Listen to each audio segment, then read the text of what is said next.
Здравствуйте! Вы смотрите информационную программу «Вести Тимана». В студии Полина Вивденко. О самых заметных событиях Сосногорского района в репортажах наших корреспондентов. Вначале коротко о главном. Юный атаманец. В кадетской школе провели традиционную военно-патриотическую игру. Важные изменения. Новая редакция закона о занятости на практике. И за честные выборы. В Сосногорске обучили общественных наблюдателей. Сегодня в Сосногорске стартовал муниципальный этап Всероссийского конкурса профессионального мастерства «Учитель года-2024». Участие в нем принимают педагоги из Сосногорска и Нижнего Одесса. Подробности в нашем сюжете.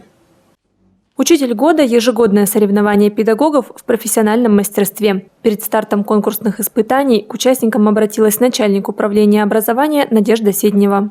Вас, уважаемые конкурсанты, ждет плотная неделя, конкурсные испытания.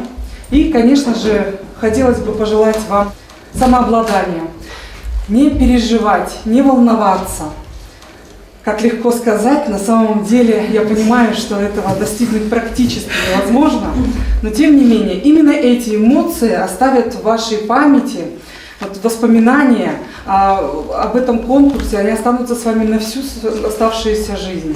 И без волнения, конечно, никуда. Сосногорские педагоги не раз добивались успехов на конкурсе. Член жюри этого года, заместитель директора 5-й школы Андрей Вотчель, призер учителя года Нижегородской области в 2019-м. Преподаватель гимназии Екатерина Игначенко, лучший учитель Республики Коми в 2016-м, педагог 3-й школы Нина Евсеева в 2021-м. Напутствие участникам дала Евгения Уласик, победитель муниципального этапа прошлого года. Любой педагогический конкурс связан с личностным развитием.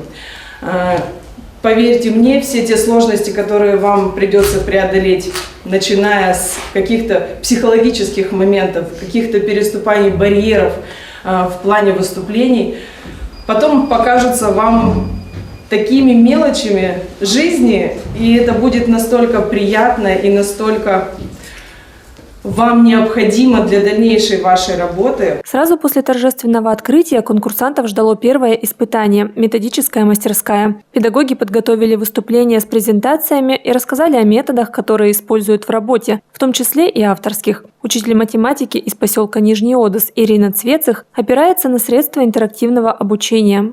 Современные ученики имеют совершенно иной, чем ранее, психотип.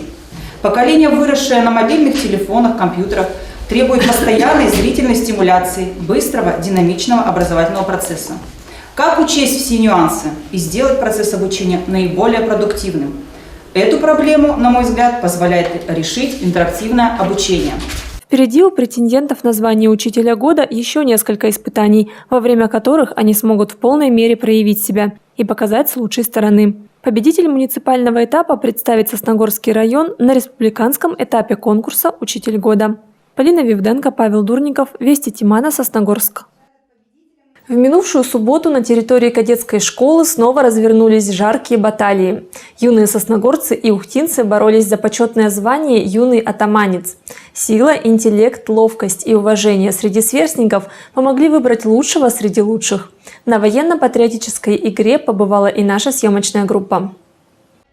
Каждый февраль на территории кадетской школы сходятся в дружеском противостоянии 4 сотни – суворовцы, платовцы, ермаковцы и пластуны. В этом году организаторы посвятили игру великой дате – 80-й годовщине полного освобождения Ленинграда от фашистской блокады. И очень символично, что игра проводится в честь 80-летия полного освобождения Ленинграда от блокады.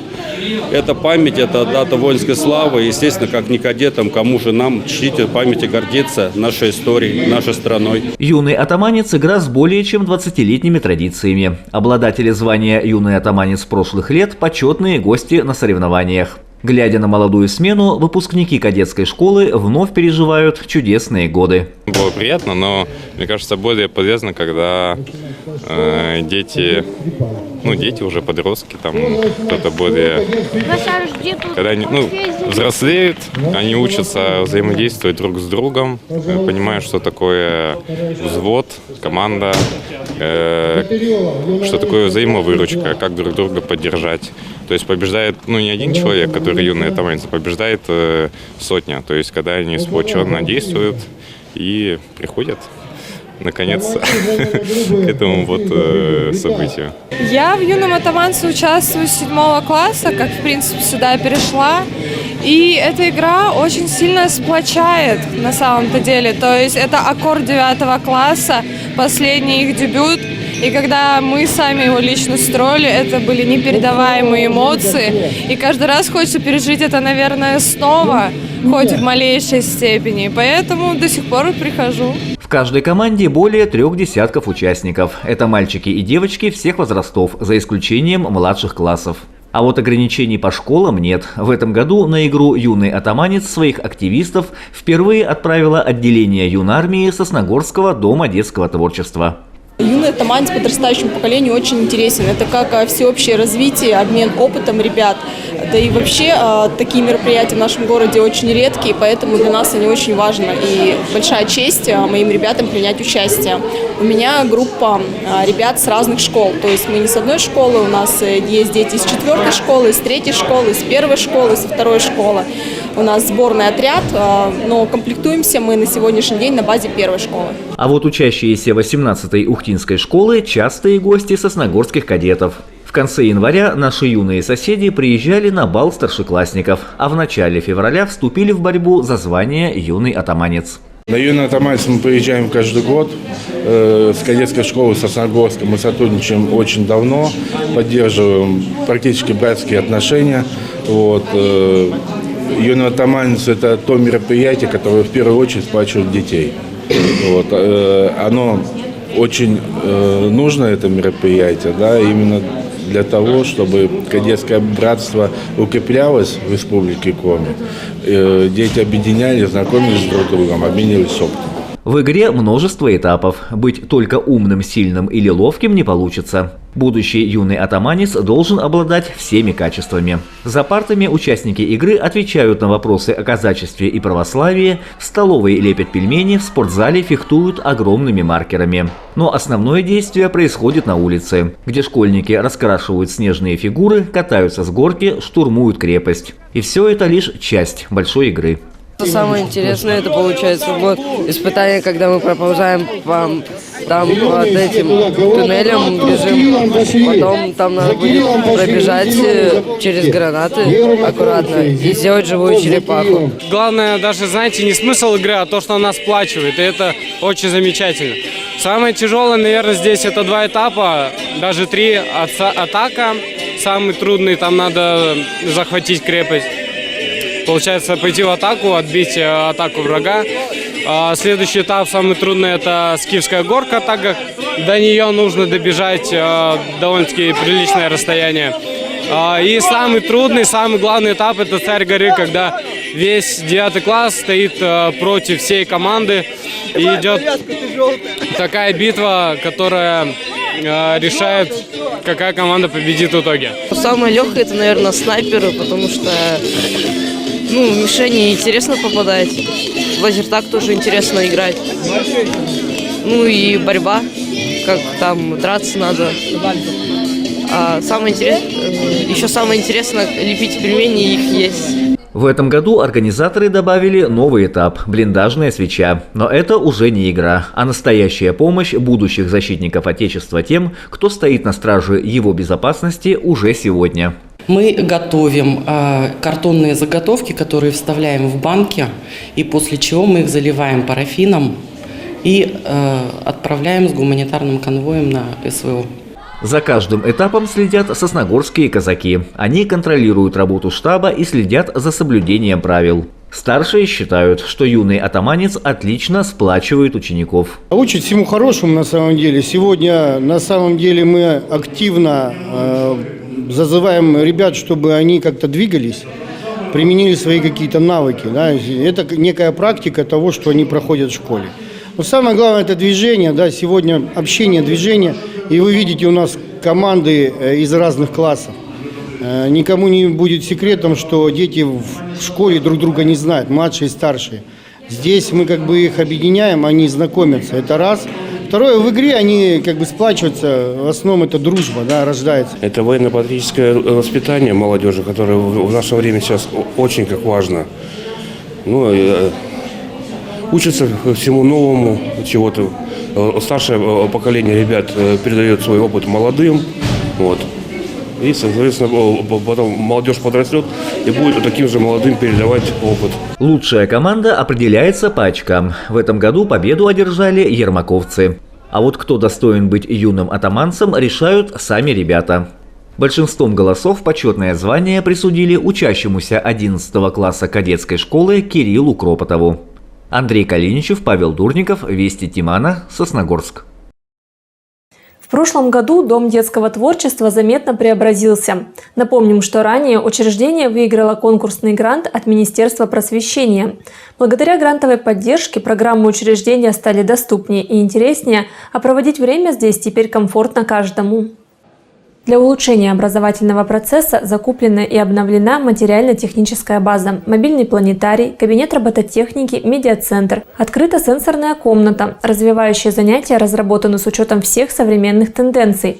Также в рамках реализации гранта для маломобильных детей были оборудованы пандус, подъемный механизм и уборная. Оценить новые возможности ДДТ приехал заместитель министра образования и науки Республики Коми. Мы сегодня посмотрели, как была сделана архитектурная доступность, ситуативная помощь, плюс оборудование, которое и подходит и для деток, имеющих определенные заболевания, ну и для детей, обычные дети, которые тоже могут воспользоваться этим. И в прошлом году Сосногорск у нас как раз предоставлял опыт и на коллегии, и перед коллегами в целом республике. Мы его приводили в пример о том, что участие в этих конкурсах, она как раз позволяет расширить занятость детей, особенно это касается наших муниципалитетах, для того, чтобы дети могли вместе заниматься и полезно проводить время. Особенно в летний период времени, когда у нас закрыты школы, когда у нас закрыты детские сады. Максим Ганов отметил, что сделано много, однако еще есть к чему стремиться. Важно учитывать и архитектурную особенность здания Дома детского творчества. В ходе сегодняшнего осмотра коллеги видят перспективы, что еще можно сделать. Мы со своей стороны тоже будем помогать, чем можем, в том числе и информационно, потому что возможности привлечения средств, в том числе из федерального бюджета, они сейчас есть.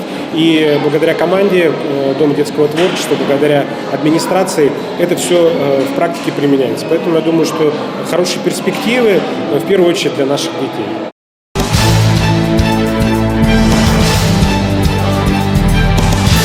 В этом году начал действовать новый закон о занятости. Нововведения будут постепенными, и некоторые действуют с начала этого года. Какие именно, смотрите далее.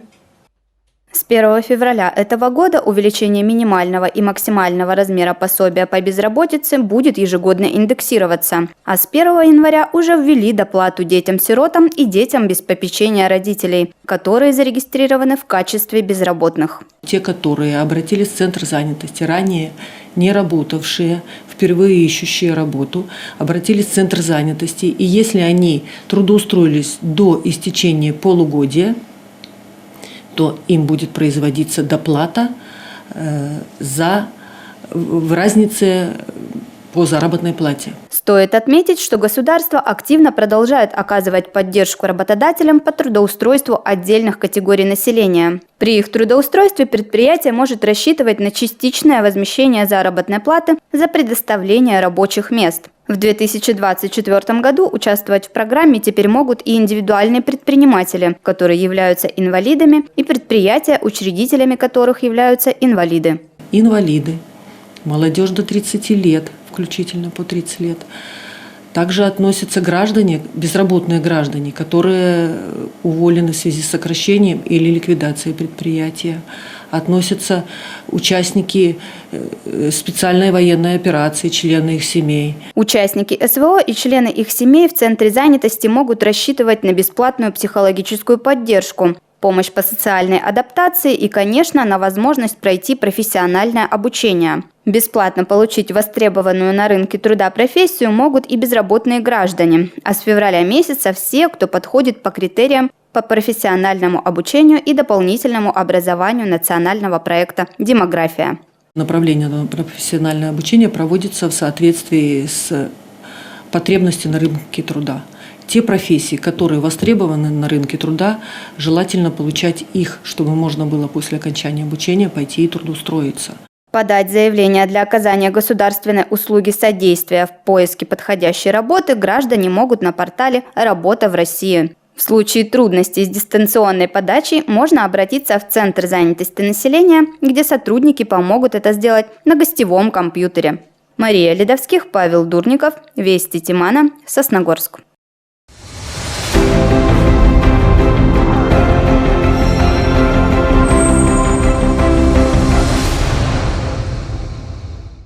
В Сосногорске прошел семинар для общественных наблюдателей, которые примут участие в кампании по выборам президента России 15-17 марта. Обучение собрало порядка 100 человек. Подробности далее. Наблюдатели следят за соблюдением закона на выборах и референдумах. Их задача – контролировать процесс и фиксировать возможные нарушения на избирательном участке и в территориальной избирательной комиссии. Списки наблюдателей формируются в общественной палате, представители которой проводят обучение перед каждыми выборами. Основная задача – помочь наблюдателям освоить азы избирательного законодательства.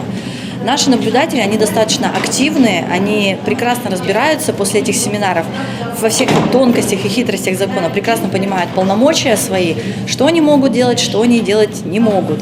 И это нам позволяет обеспечить прозрачность и гласность и открытость избирательного процесса. Наблюдателем может стать практически любой совершеннолетний дееспособный гражданин, за некоторыми исключениями. На семинар собрались сосногорцы разных возрастов и профессий. Немало было и представителей общественных организаций, которые освещают ход выборов в соцсетях. Это помогает сделать процедуру более открытой. Я не совсем была уверена, наверное, в самой процедуре. Мне было интересно, как это происходит, как вообще происходит процедура выборов. Поэтому первый раз я попала в наблюдателя именно таким образом. Просто ради интереса, чтобы посмотреть, как это вообще происходит изнутри. И потом уже привилась мотивация, это как раз-таки показать людям, что это все честно, что это все прозрачно, и что все это открыто и доступно для каждого. В программе семинара, который идет целый день, не только теория, но и много практики. По словам спикеров, так эффективнее усваивается большой объем информации. Рассматривали несколько вариантов нарушения избирательного закона на избирательной комиссии. Это в части присутствия символики партии и так далее. Как правило, это обращение к председателю избирательной комиссии. То есть разрешали все эти вопросы. Все понятно, все доступно. Самое интересное то, что создаются ситуации, девочки рассказывают о ситуациях, о реальных, которые уже были. И то есть наблюдатель, мало ли попадет в такую ситуацию, он уже поймет, как надо среагировать. Многие слушатели семинара уже не первый раз идут в наблюдатели. В этом году заявки в Общественную палату подали 2500 жителей республики. Напомним, выборы президента Российской Федерации пройдут с 15 по 17 марта этого года. Полина Вивденко, Павел Дурников, Вести Тимана, Сосногорск. Все о выборах в России мы расскажем вам подробно. Разобраться в них несложно, важно, честно и удобно. Зачем наблюдать за выборами? Гордый дед пришел домой. Я от партии одной в наблюдатели направлен. Бдить за выборами стану, чтоб народ и избиркомы все вершили по закону. Как в шпионских кинолентах. Я в секретного агента деда сразу нарядил и бинокль ему добыл. У меня такое зрение, что любое нарушение я увижу как орел. И к тому же обучение я специальное прошел. По российскому закону мне достаточно смартфона. Знаю я теперь, внучок, на какой нажать значок. Процедуре я обучен, камеру купил покруче. Я, дружок, не пропаду, общество не подведу. Выбирать в стране свободно. Важно. Честно. И удобно.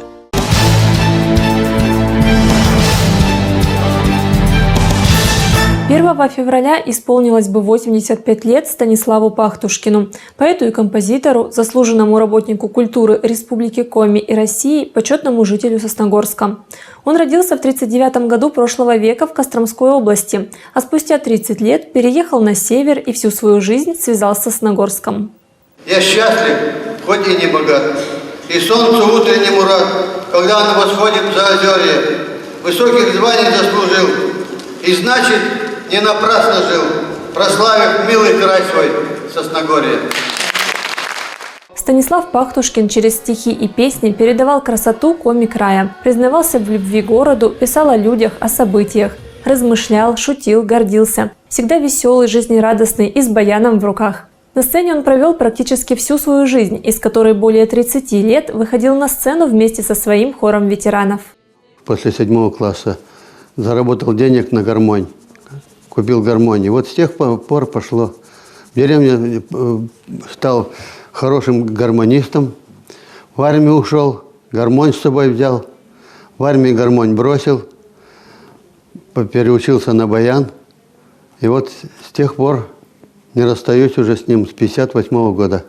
Жизнь Станислава Пахтушкина оборвалась в сентябре прошлого года. Он оставил сосногорцам богатое творческое наследие. Это сотни, если не тысячи стихотворений различной тематики. Памятный вечер, посвященный 85-летию со дня рождения поэта, прошел на минувшей неделе в ГДК «Горизонт». Мудрого и талантливого, всеми любимого поэта и композитора Станислава Пахтушкина сегодня вспоминают только добрыми словами. Все, кто так или иначе был знаком со Станиславом Ивановичем, говорят о нем только хорошее. С детства знаю его, знаю очень давно. К слову сказать, мы более 50 лет были знакомы. Еще будучи школьником, пригласили меня в танцевальный кружок. Он у нас был аккомпаниатором. И с тех пор наши жизненные пути так постоянно пересекаются. Станислав Иванович – это легенда. Это человек, который для Сосногорска сделал достаточно много и оставил себе достаточно хорошую, светлую, добрую память. Поэтому этот человек, думаю, сегодняшний вечер покажет. Это действительно, это здесь, это в сердце, это глубоко в сердце. На выставочном стенде в фойе организована экспозиция. Здесь лишь малая часть заслуг и достижений поэта. Награды, поэтические сборники, дипломы, грамоты. На протяжении всей своей жизни Станислав Пахтушкин творил, создавал и вдохновлял. Столько он стихов написал, столько песен написал про наш Сосногорск. Это он для нас родной город, но и ему тоже стал родным. Песни и стихи поэта звучали в этот день со сцены, продолжая радовать всех ценителей искусного слова и тонкой мелодии. Практически в каждом своем произведении Станислав Иванович восхвалял наш родной Сосногорск и Северный край.